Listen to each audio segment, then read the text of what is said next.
There are 8.4 billion people standing in this world, and every single one of them woke up to a lake, except me. I woke up to a puddle. Not a pond, not a shallow pool, not even a decent-sized hole in the ground. A puddle, brown and stinking, no wider than I was tall, sitting behind a broken patch of grass with a skin of mud floating on top of it. My name is Jang Hun, and on the first day of the survival migration, the system ranked me dead last out of every human being alive. Rank 8.4 billion. Out of 8.4 billion.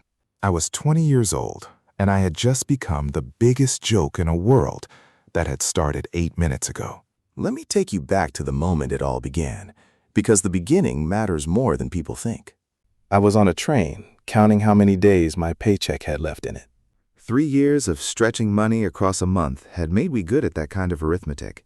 Skipping lunch so rent cleared, learning down to the last coin what I could spend and what I had to keep. Then the train was gone. The city was gone.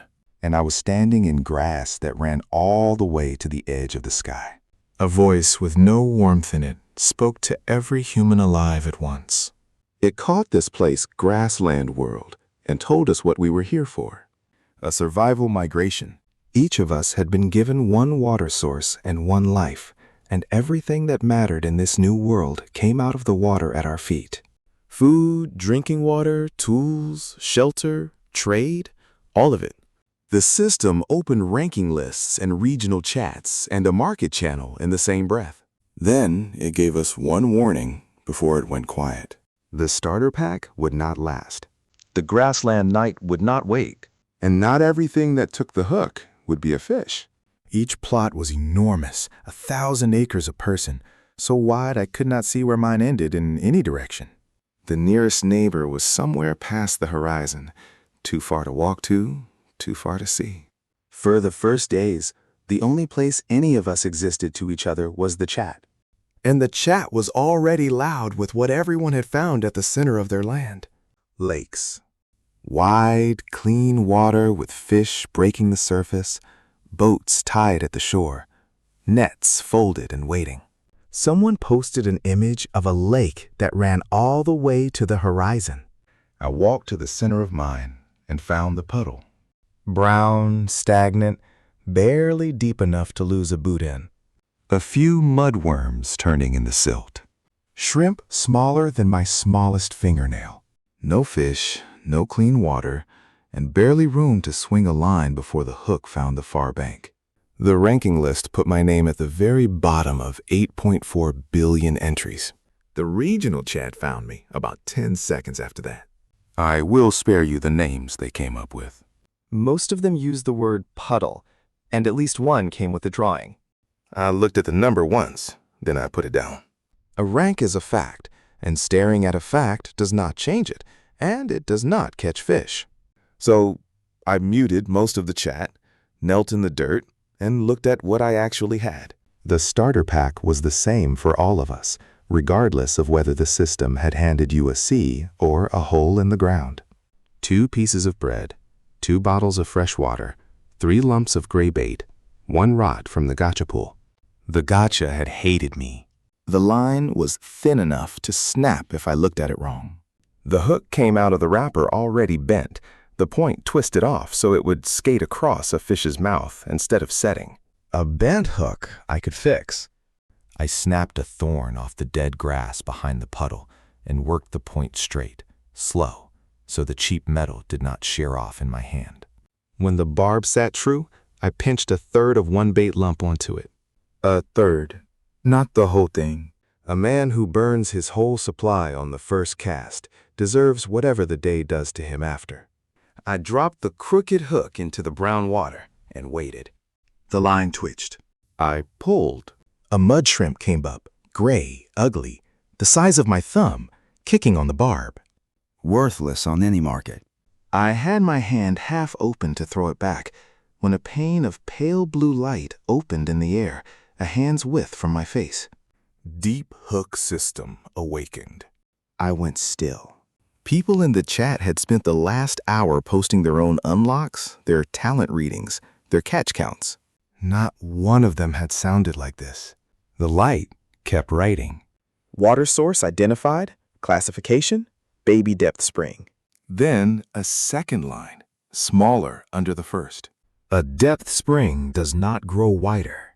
It grows deeper. Every catch pulled from it deepens the source. The deeper the source, the rarer what answers the hook.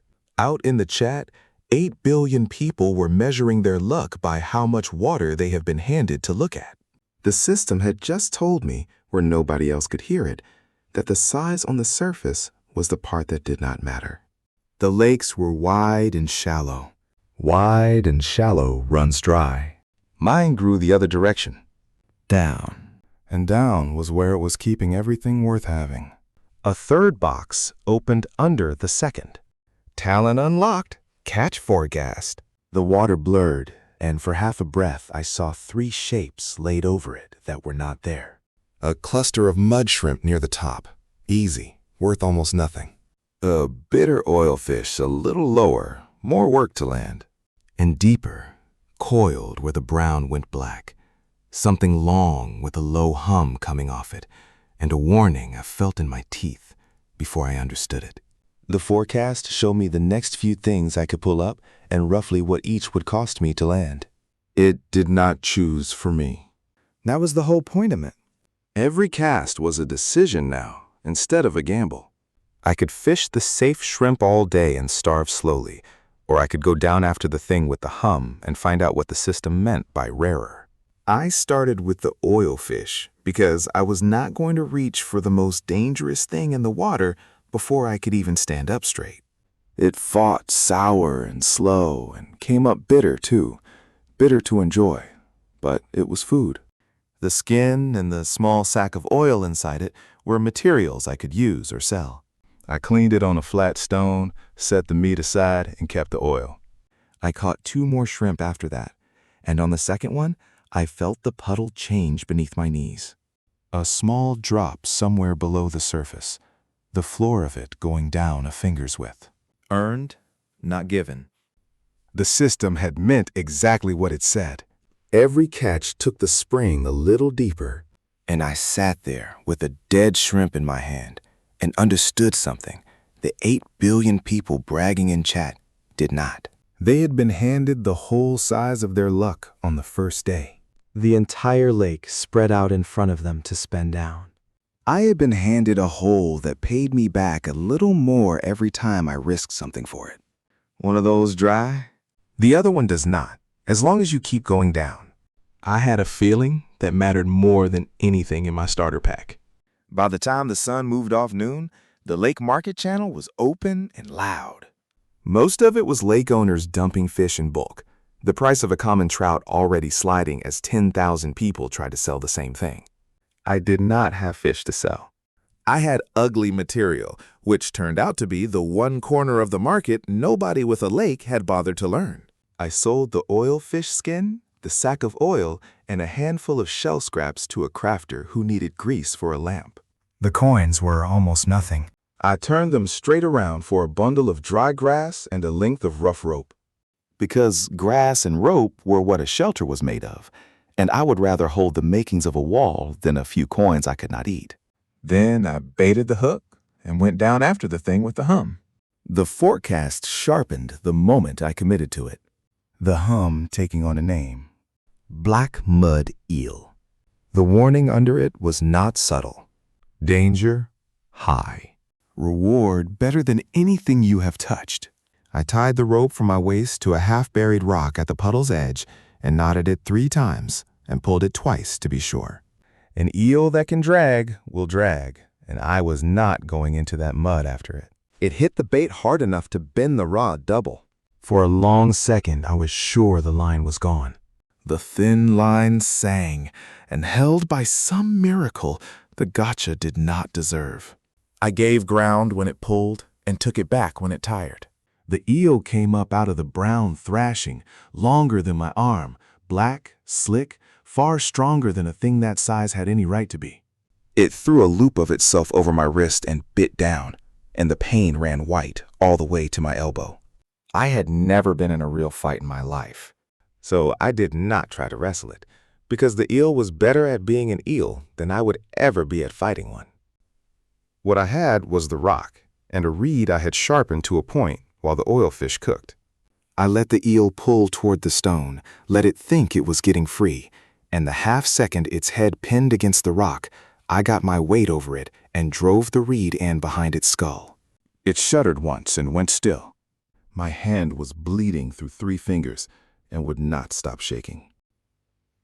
I sat back in the mud and breathed until it did, because there was nobody coming across 1,000 acres to do it for me. The loot opened over the body 1 line at a time. Eel meat, a substantial amount of it. A small monster core glowing through the light that held it. A fragment of deathstone, a pouch of eel oil, strips of tough hide. The core was the prize. When I closed my hand around it, the system asked whether I wanted to feed it to the source. I did. The puddle dropped open beneath the surface. Not wider, deeper. A real step this time, the black at the bottom going blacker. The hide I wrapped around my bitten hand and tied off with a strip of itself, and the pressure slowed the bleeding to nothing. The first thing the grassland taught me, it taught me through the hand. Danger was not a thing to run from out here. Danger was inventory. The shrimp were free and worthless. The thing that bit me had paid for a day of food, a step of depth, and the wrap keeping my hand from going bad. The forecast had been showing me something under the eel the whole time. Lower, with hard, square edges no fish has. I cast for it, and the system named it before it broke the surface. Wooden blueprint chest. Guarded. The guard was a chest crab, pale and hard-shelled, the size of 2 fists, planted on the lid. I dangled a scrap of eel meat off to one side, and when both claws snapped shut on it, I flipped the crab onto its back with the reed and held it there until it went still. A little crab meat, the shell, which I kept, and inside the chest, a blueprint rolled tight and glowing faint. Small tent. The system would not let my hands put together a real shelter without the blueprint to read from, and the right materials to feed it. The small tent wanted grass bundles, fish skin rope, and wood stakes. I had the dry grass I had bought, the rope, and a handful of stakes I cut and sharpened from the dead stalks behind the puddle. I fed it all in and watched the tent take shape in front of me. Low, ugly, and mine. The first thing in this whole world with walls. The sky was bruising toward evening by the time I tied the last corner down, and the cold was already coming up out of the ground. The system had warned all of us in the welcome that the first night would come for anyone without shelter, fire, and clean water. I had a shelter now, 2 bottles of water, and an eel's worth of meat. What I did not have was fire, or any way to make the brown water safe to drink. 2/3 of the way to surviving my own first night. For a man ranked dead last out of every human alive, that was further than the chat would have bet on me. Then the scammer found me, because the worst people in any new world go to work faster than the good ones. He came through the market channel, friendly, and the friendly ones are always the ones to watch. A private message, my name spelled right, a little too much warmth packed into it.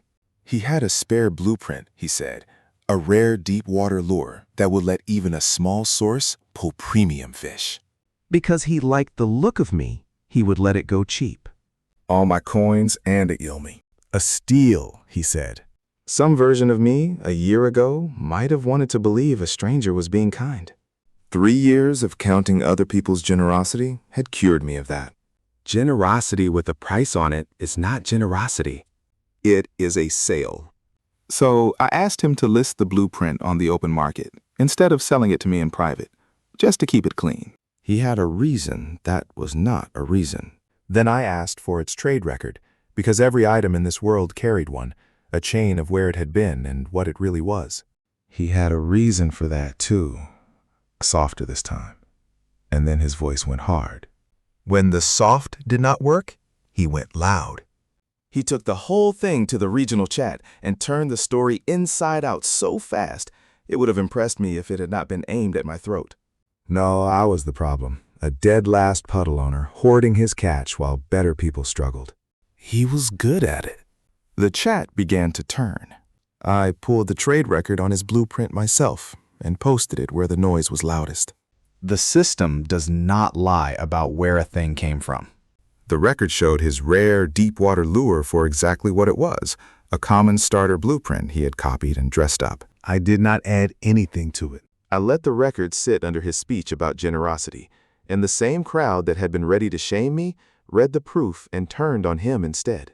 Because a crowd will always rather laugh at a caught liar than look at itself. He went offline, and a while later, the system noted, with no feeling in it at all, that his source had been claimed by someone else while he was busy.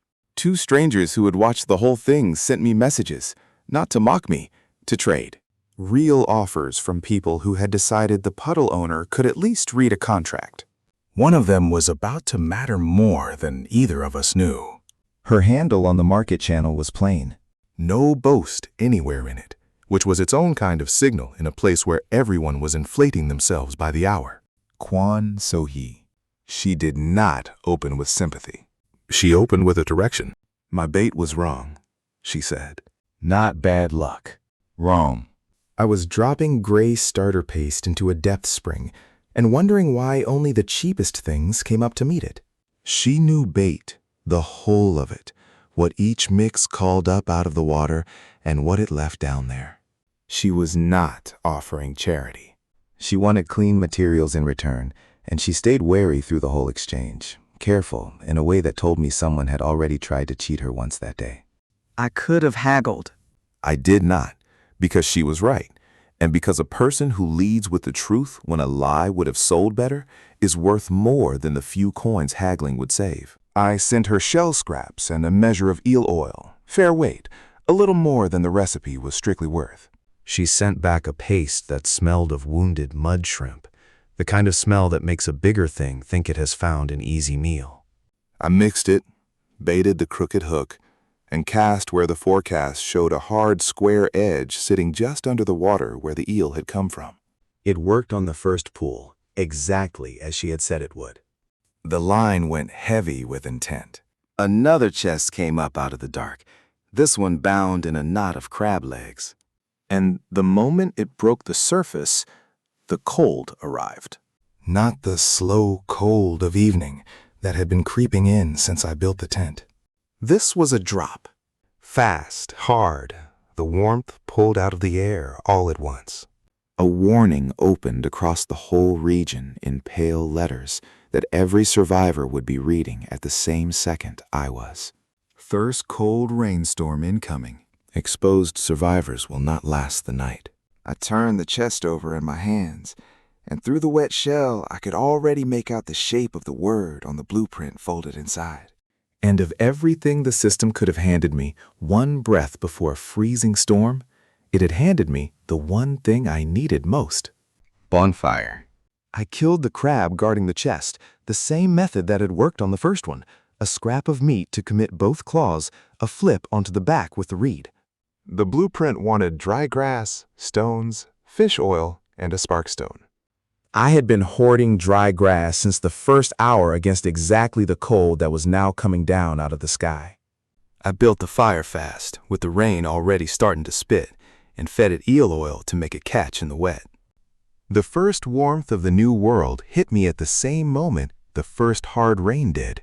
I sat in the mouth of my ugly tent, with a fire in front of me, and let myself believe for about 10 seconds that I might live through the night. Then I got back to work, because 10 seconds is all that kind of feeling is worth. The rain came down exactly as the system had promised. Hard, cold, steady, and it kept coming. Through the chat, I could hear it doing worse than that to people who had spent the first day bragging instead of building. A wide, clean lake is a beautiful thing, right up until a freezing rain is falling on it and you have no walls, no fire, and a long open shore for the cold to come at you from every side. The bragging stopped within the hour. What replaced it was people understanding all at once, and far too late, that a water source is not a house. I had a house, more or less. The tent held, the fire held, banked low under the overhang of the tent cloth, where the rain could not drown it. And the rain itself, which was killing people out on the open plots, I turned into the one thing my puddle could not give me. I strung the spare tent cloth to catch the runoff and funneled it down into my empty bottles, because clean water falling out of the sky for free was not a thing I was going to let run off into the mud. By the time the worst of the night had passed, I had more clean water than I had started the day with. I did not sleep much. I had no business sleeping on the first night of a world that had already told me it meant to kill me. Out in the channels, the loud voices thinned one after another. A few of them asking the open chat for help that nobody on the open grass was in any position to give. I did not answer. There was nothing I could send across 1,000 acres in a freezing rain. So I fed the fire and watched the water climb at the puddle's edge and counted what I had against what the morning was going to ask of me. By the time the worst of it passed, I was still cold, still tired, and still alive. Which was 3 more than a lot of people with bigger water could say. The market told me what the storm was worth before the storm was even over. Fire was the whole game now. Every channel was full of people who would have laughed at a bonfire blueprint the day before and were now offering real value for any way to get warm. I had the blueprint. I did not flood the market with it. I had already watched the price of common fish fall through the floor because 8 billion people all had the same thing to sell. I was not going to do that to fire.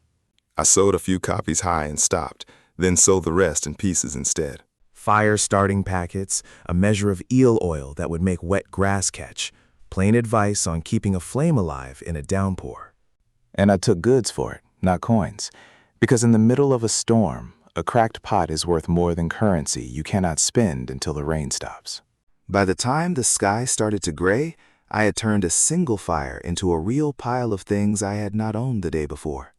A sack of charcoal, the cracked pot, a leaking bucket I could patch, a bundle of weed fiber, shells. Every piece a tool or the start of one. All of it bought with warmth I could make again tomorrow for nothing. One trade stuck with me. A lake owner 3 plots over, soaked and shaking so hard it came through in his messages, offered me a whole crate of fresh fish for a single fire packet and the advice to go with it. A day earlier, that crate would have been a fortune. That night, it was nothing, because everyone had fish and the price had already drowned, and he knew it. I did not take the crate. I took his spare bucket and a coil of good rope instead, things I could actually use, and I sent him the packet and told him plainly how to bank a fire so the rain could not reach it. He lived. He thanked me 2 days later, after he had stopped shaking, and I marked him down as someone who had paid fair and remembered a kindness. Out here, that is worth keeping track of. I was still ranked dead last. The list had not moved a single place. But I had started the storm with a tent and an eel and ended it with the makings of a workshop. And the puddle had been drinking the storm, too. All that rain, all that runoff, all the cores and catches I had fed it the day before, somewhere in the gray of the morning, the water at my feet crossed the line it had been climbing toward. It rose and darkened, the mud thinned, the floor of it dropped, and the system wrote a new name over it in pale light. Muddy puddle upgraded. Small mud pond. Still not a lake. Next to what people had bragged about in chat, it was still a joke. But it was a deeper joke than it had been. And the moment it settled into its new shape, the system named something else that woke with it. Depth sense.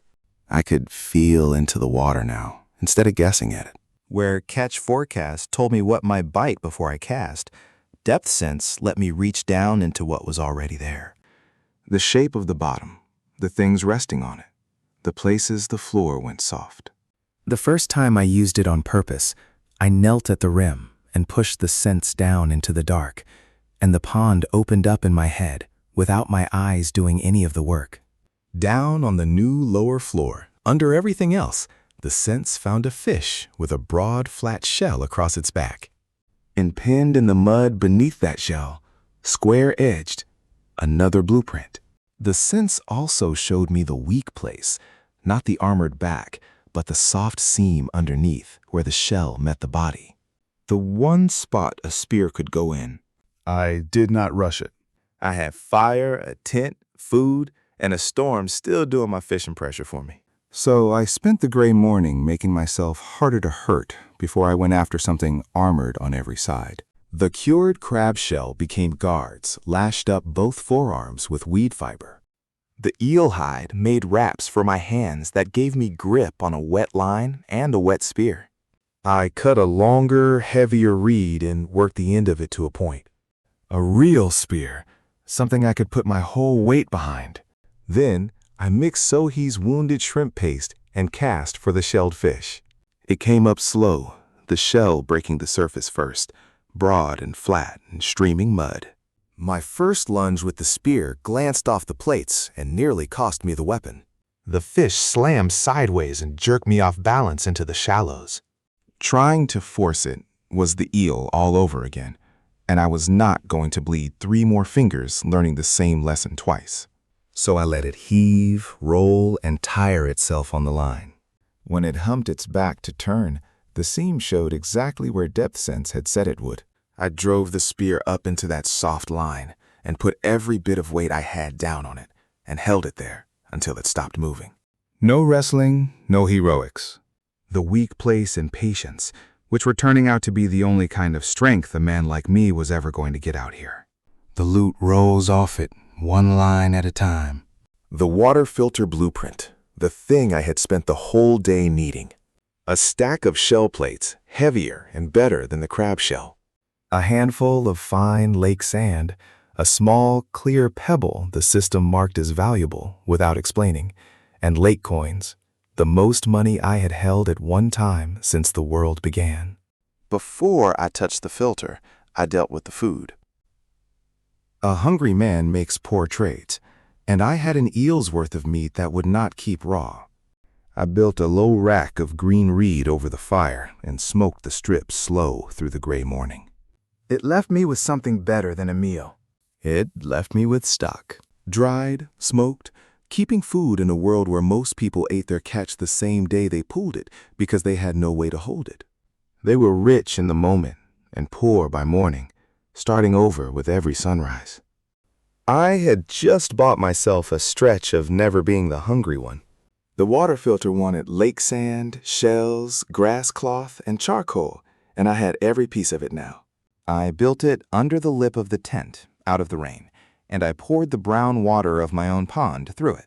What came out the bottom ran clear. I cupped it in my hands and drank. After 2 days of rationing, being able to make as much clean water as I wanted was the best thing I had tasted since the train. And that was when the second great lesson of this world landed. Everyone was selling fish. 8 billion people with lakes, all dumping the same trout into the same market, all racing each other down to nothing on price. And not one of them was selling water. They all had water, oceans of it. So it never once crossed their minds that clean, filtered water might be the thing people could not get the moment a cold storm churned every open source to mud and sickness. Fish was food. Water was life. And life, it turns out, sells higher than food. I had spent my whole old life thinking about running out of everything. It was the one subject I had a head start in. So I stayed out of the fish war entirely and sold filtered water, bundled it with strips of smoked eel into a single survival trade, and priced it fair, but never cheap. And my catch appraisal kept working for me the whole time. It masked the real depth of my pond and hid how much I was actually pulling up. To every scan that reached me, I was still rank 8 billion, still the worm farmer, a dead last puddle owner who had gotten lucky with a fire blueprint. Nobody guards what is theirs against the man they are busy laughing at. My first real water sale taught me how right I was. A lake owner 2 regions out sent for a single measure, almost as a joke, half expecting poison. I sent it clean. An hour later, his message came back changed, asking how much I had and what I wanted for a standing order, because his own lake had gone foul in the storm. I named a fair price and a steady one. I had my first regular buyer before the mud on the grass had even dried. After that, they came faster than I could have hoped, and I never once had to chase the fish price down into the dirt to find them. That was when the man with the biggest lake in the region decided to step on me himself. His name was Kang Teao, and he made very sure everyone knew it. His source was not a lake so much as a small sea. Docks running out across the water, nets, a whole crew of survivors working it for him, storage sheds going up along the shore. He controlled the price of common fish for the entire region because he could outsupply anyone alive. And he had noticed the worm farmer making noise in his market. So he did what his kind of supply always lets them do.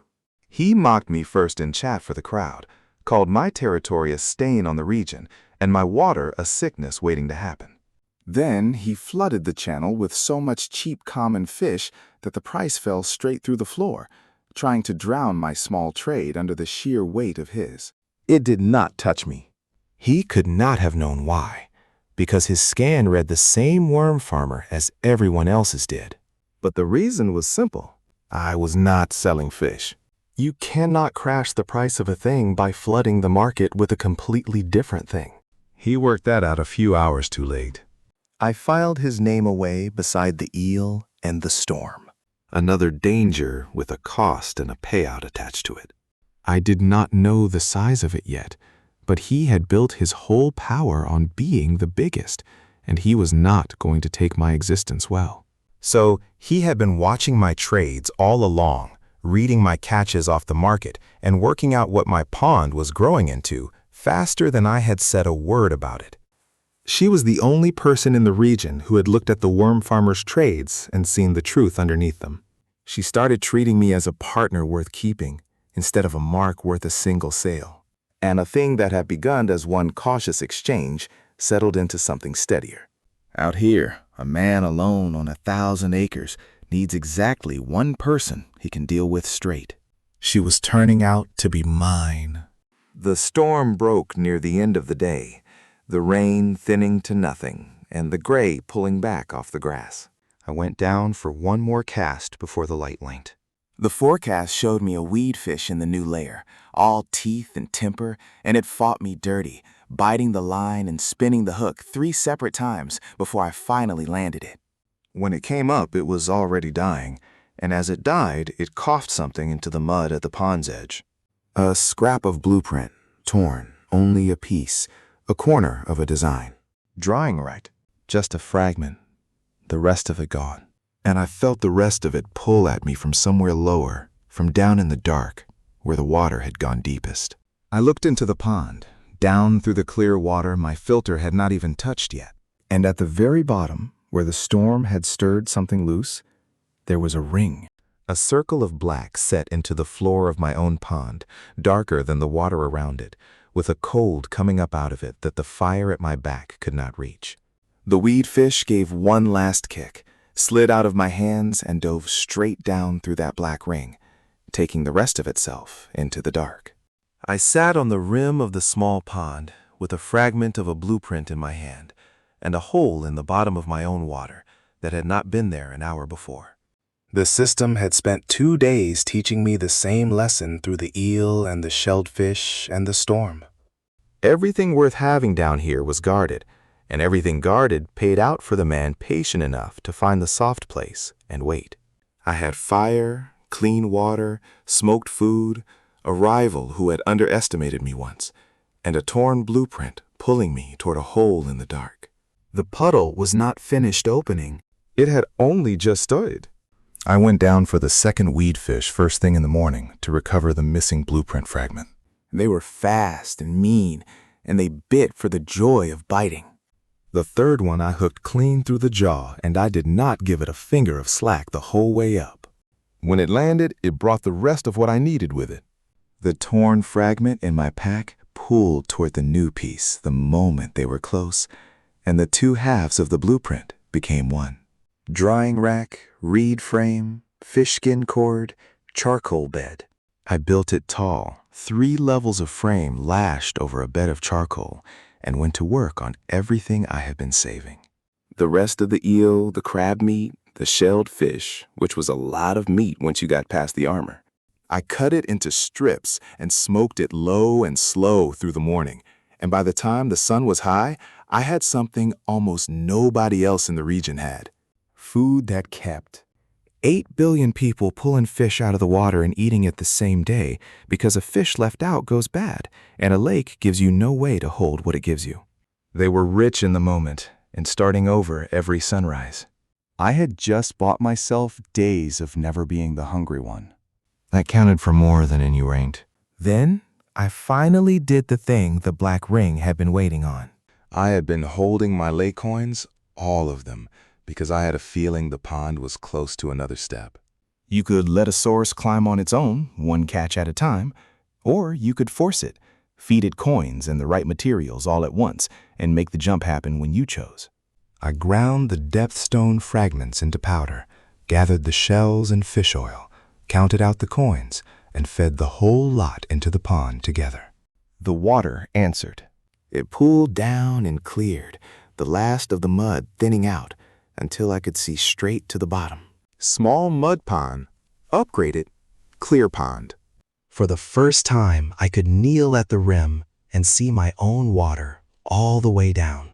Clear, cold, deep. The brown, sour puddle of the first day gone entirely. It did not look like much to anyone scanning it from 1,000 acres away. But I knew what I was looking at. Not a small pond. A deep one, getting deeper, with a hole underneath it waiting to be earned. And the black ring at the bottom changed with the upgrade. What had been a drop into nothing steadied and opened into something the system was willing to name. Level 1 puddle dungeon unlocked. The warning under it was playing. A dungeon could trap a survivor below if his line failed or his light went out. People had already died in the early ones, the chat said, gone down and never come up. I was not going to be one of them. But I was also not going to leave a dungeon under my own pond unopened. So I went in carefully.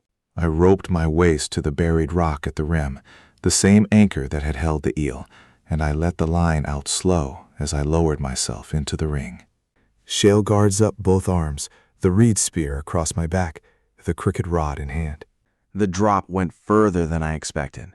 The light of my own pond shrank to a pale coin above me as I lowered myself, and the water turned from the clean cold of the clear pond to something older and heavier the deeper I went. I made myself stop halfway down, breathe, check the line.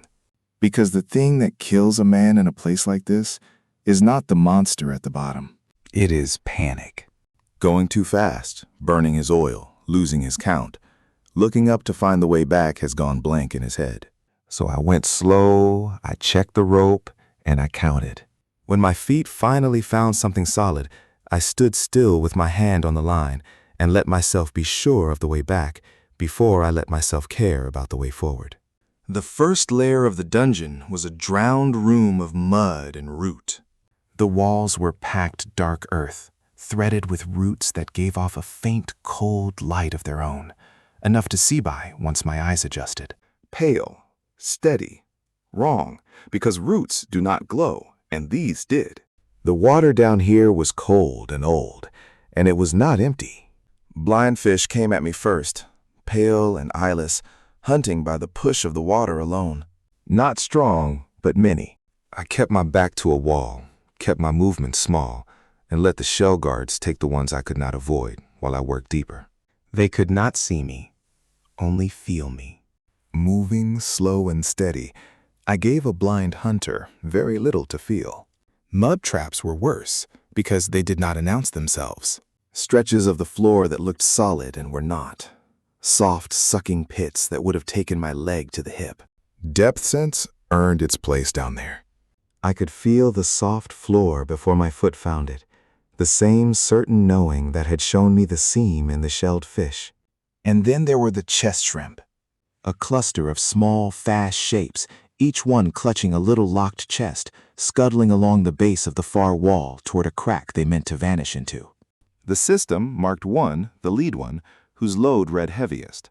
Chest shrimp, loot carriers. They do not fight, they run. And if they reach their crack, they are gone with whatever they are carrying, and you have lost it forever. The marked shrimp broke for the crack the instant my light reached it. Fast, faster than the spear would ever be. and the only thing in my kit quick enough to reach it was the one tool I had been cursing for 2 days. I cast the crooked rod, threw the hook out ahead of the shrimp instead of at it, and let it scuttle straight onto the barb. The bent point that had failed me on 100 easy fish caught one panicking shrimp at exactly the right angle. Set into the far wall, where the roots grew thickest, was a door. Not a crack, not a gap in the mud. The door. Wood, banded with iron, a lock set into it, a frame built square around it. Standing at the bottom of a hole, under my own pond, in a world 20-some days old, I put my hand on it, and it was real. Solid, made, and the cold that came off it had nothing to do with the water. The lock wanted a key I did not have. But the thing the lead chest shrimp had been carrying was a piece of one. Root door key fragment. I did not open the door then. My line was long out. My light had burned past half, and only a fool spends his last oil on a locked door when he can climb back to the sun and come again ready. So I cleared what loot the first layer still held and climbed, counting my line back arm by arm until the cold root light gave way to the light of my own pond. The dungeon paid out properly once I was up. A basic fishing rod blueprint, a mud brick recipe, 12 lake coins, a whole depth stone, and the key fragment sitting cold in my pack. I built the basic rod before I did anything else. And throwing the crooked gotcha rod onto the scrap pile was one of the better moments I had out there. A straight hook that set when I told it to, a line that would not snap if I breathed near it. I cast it once into the clear pond just to feel it work, and it worked. The mud brick recipe was the other quiet prize. I had been patching a fence of soft mud posts that washed half away every time it rained. Mud bricks fired hard at the bonfire were a wall that lasted. I started making them that afternoon, a stack at a time, because I had a feeling the difference between a soft fence and a hard wall would someday be the difference between keeping my pond and losing it. I came out of that day richer than I went in, and with the feel of the whole method finally clicking into place.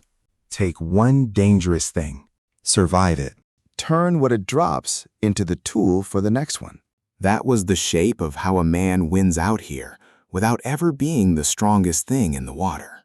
That night, I fit the key fragment to the root door because I could not sleep for thinking about a built door at the bottom of a new world. I roped up and went back down with a full skin of oil and the new rod on my back. The fragment set into the lock, and the roots that had held the door shut for who knows how long drew back. The door swung in. The room on the other side was full of fishing rods. Broken ones. Snapped shafts and bent hooks and rotted line, dozens of them piled and scattered across the floor. And the moment my light fell on them, I understood what was wrong before my head caught up.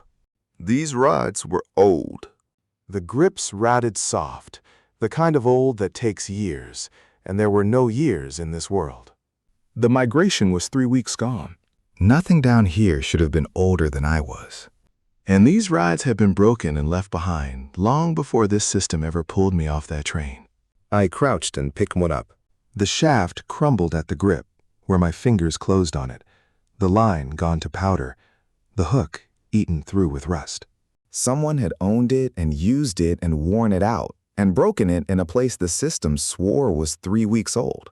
I set it back down with the care a man gives a thing that belongs to the dead. And the cold certainty I had been holding off finally landed. This world was not new. It was only new to us.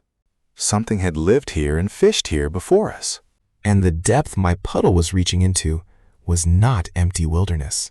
It was a place, a made place, with doors and rooms and the leavings of whoever had built it, drowned and buried under the grass and waiting. The system put one line into the cold dark over the pile with no feeling in it at all. Warning. Rod eater detected. Something large shifted in the black water at the far end of the room. Slow, heavy, patient. And I felt it turn its attention toward the light and toward the new rod on my back. I backed out of that doorway slow and did not turn my back on the dark until the root door was shut between me and whatever was waking up in it. A rod eater eats rods. That was the whole problem. And once I had said it plainly to myself, it was also the whole answer. If the thing wanted to bite metal, I would give it metal to bite. Just not my basic rod. I spent the morning building a decoy, a fake rod lashed together from a stripped reed and the bent ruin of my old gotcha hook, with a few scraps of metal-smelling paste worked into it. Shell guards up both arms, and the thing I was proudest of, a wedge of fired mud brick I carried down in pieces and built into a choke at the narrow mouth of the rod rim. A hard corner I could drive the thing against where it could not turn. I want to be clear that I was not calm about it.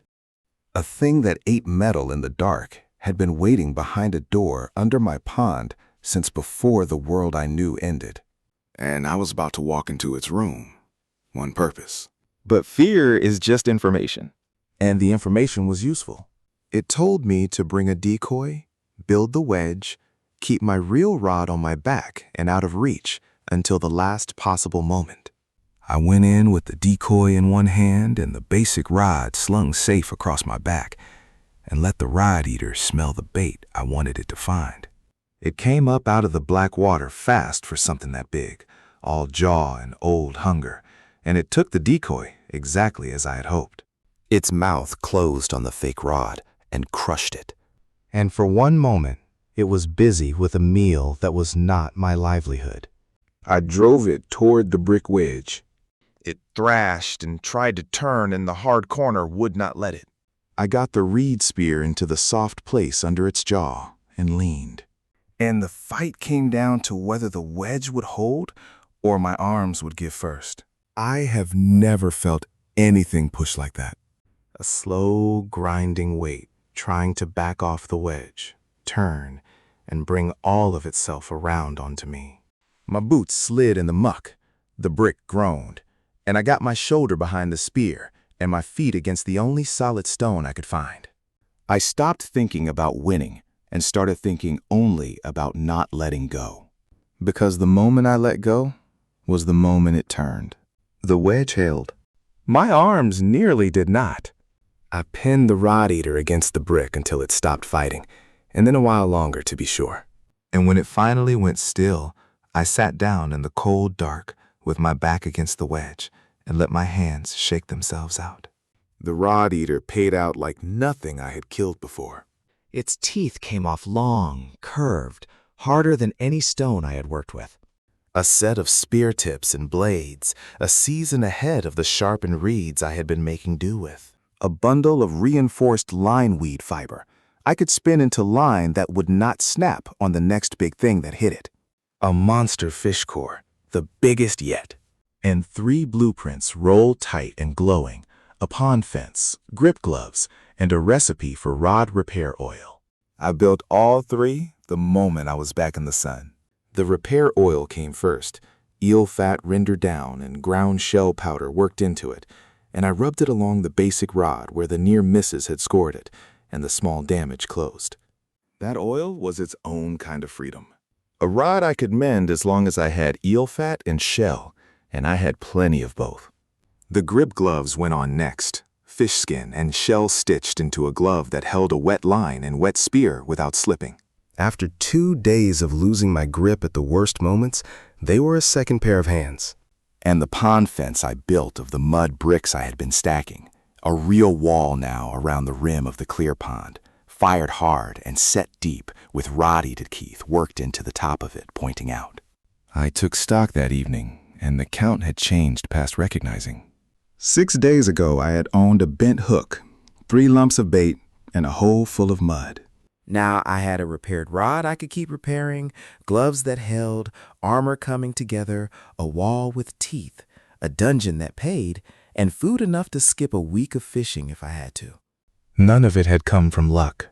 Every single piece had come from taking one dangerous thing at a time and refusing to die to it, then turning what it dropped into the next piece. I did not know yet how soon the fence would be tested. It came the first night it was up, because my water had gotten too good.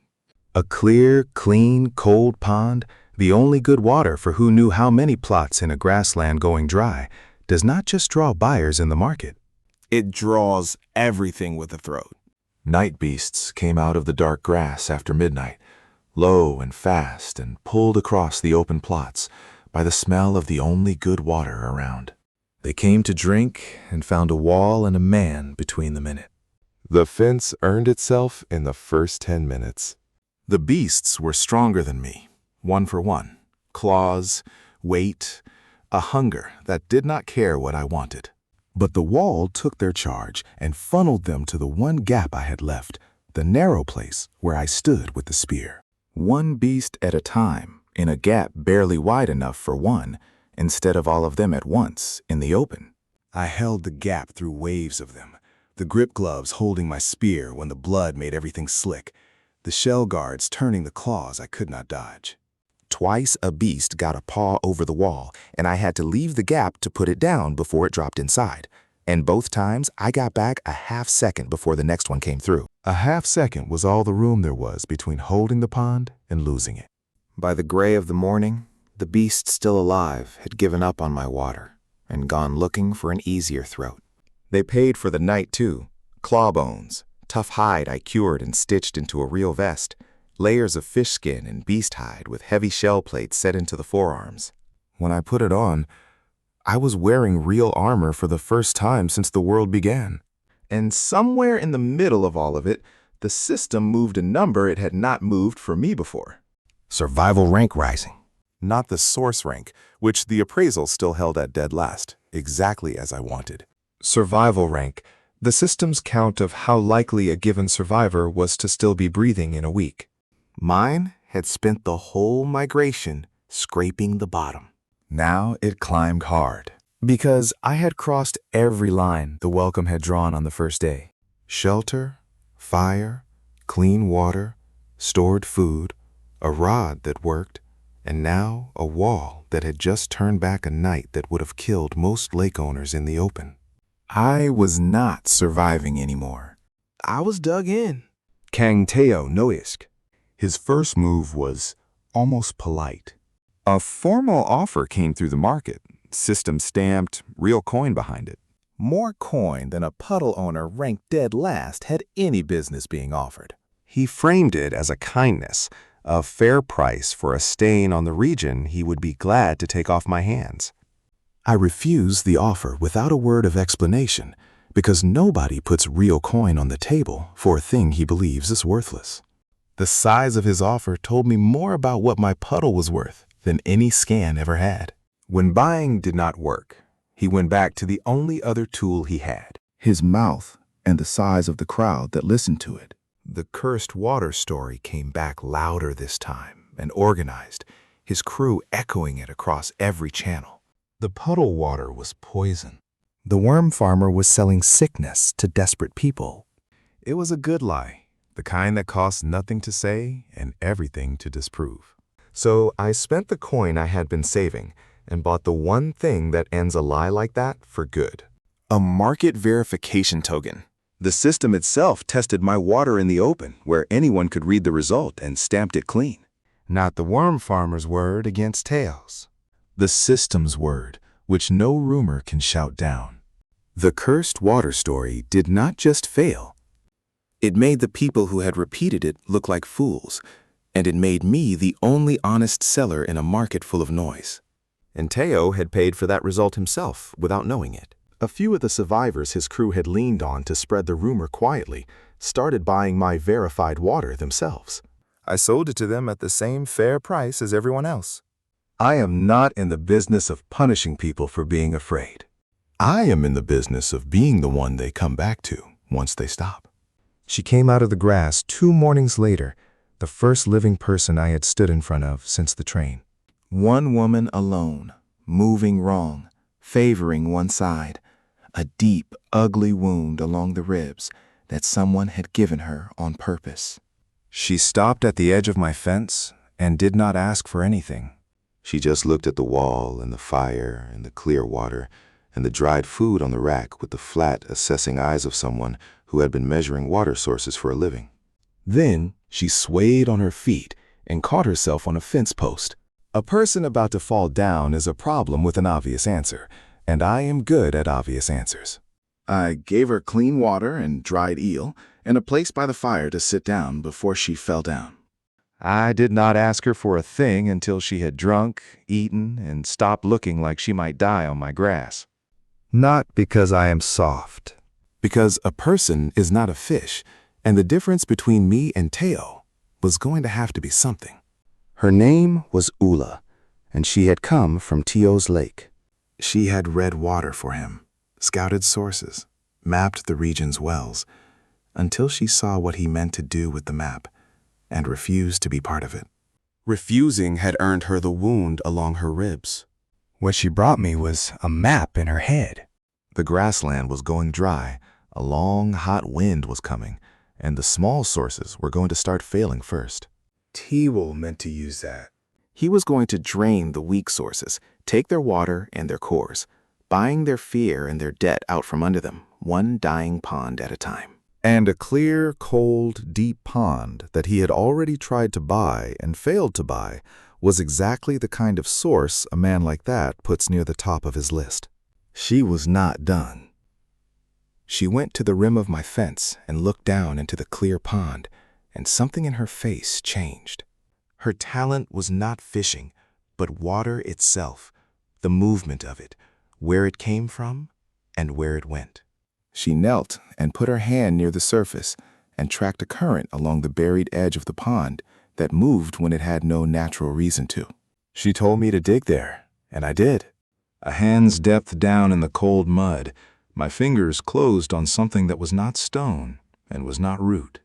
A clay pipe, fitted, fired, a length of made pipe buried in the floor of my own pond, feeding water in from somewhere deeper, pointing toward whatever the next upgrade would open.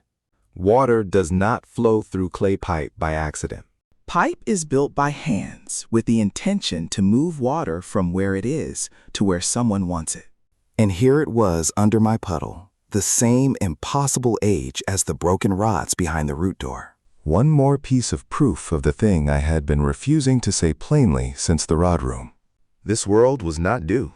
Somebody had built this place, and the whole region was drinking from the bones of it without knowing.